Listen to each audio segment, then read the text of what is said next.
Watu wengi tumeweza kushuhudia namna ambavyo msanii Mbosso Khan ameondoka katika kolabo ya WCB Wasafi. Aliondoka kwa amani kabisa, lakini baadaye tukaona sakata zima namna ambavyo Baba Levo akaanza kumsema vibaya Mbosso Khan mitandaoni na kudai kwamba huyu kijana anatakiwa awe na shukrani kwa sababu albamu yake ambayo ameiachia ngoma yake ya Power kwa 90% msanii Diamond Platnumz ndiye ambaye amemsaidia kuandika hiyo ngoma, lakini pia ndiye ambaye amemsaidia pale studio akiwa wanarekodi. Diamond amemrekebisha hivi, amemfanyia vile, lakini Mbosso Khan akaona sio kitu kizuri. Bora ni kama vile hao watu wanataka kuonekana kwamba bila msaada wao mimi si kitu. Lakini unaweza kuona Mbosso ni msanii ambaye ananyota sana, ni msanii ambaye akifanya kitu kizuri kinasupportiwa na mashabiki. Unaweza kuona kwa sasa hivi wasanii hawana show, lakini Mbosso Khan ameshaalikwa katika harusi kadhaa kwa ajili ya kufanya tafrija, kwa ajili tu ya kufanya show kubwa,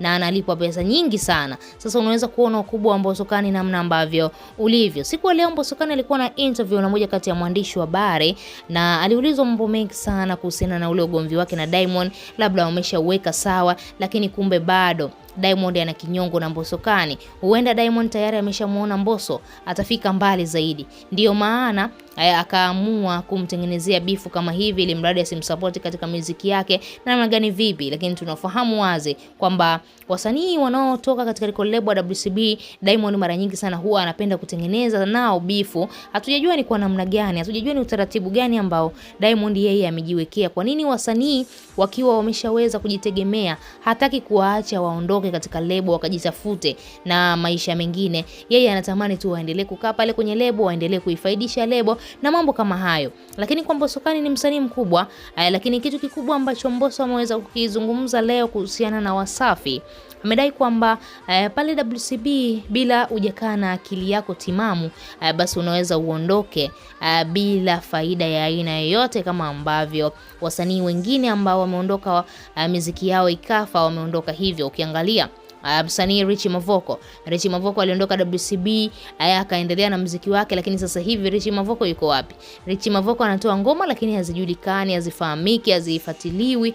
Ni kwa sababu tu aliondoka katika kolabo ya WCB bila kutumia akili, bila kuangalia mashabiki zake wanataka nini, bila kusoma mchezo kiujumla. Lakini Mbosso ameondoka pale, ameshausoma mchezo na magani vipi. Sasa Mbosso Khan anakuambia unatakiwa uwe na akili sana ukikaa WCB, kwa sababu kuna mambo mengi. Anakuambia kuna chuki, kuna ubinafsi, kuna upendeleo, kuna mambo mengi sana pale, na ni kawaida ukikaa na watu wengi basi vitu kama hivyo huwa havikosekani. Lakini yeye kama Mbosso anakuambia anashukuru mpaka ametoka, basi tayari ameshaona mwanga huku nje anapoelekea. Wewe kama shabiki una lipi la kuzungumza? Tuachie maoni yako chini ya comment section, lakini pia usisahau kubonyeza maandishi mekundu yaliyoandikwa neno subscribe.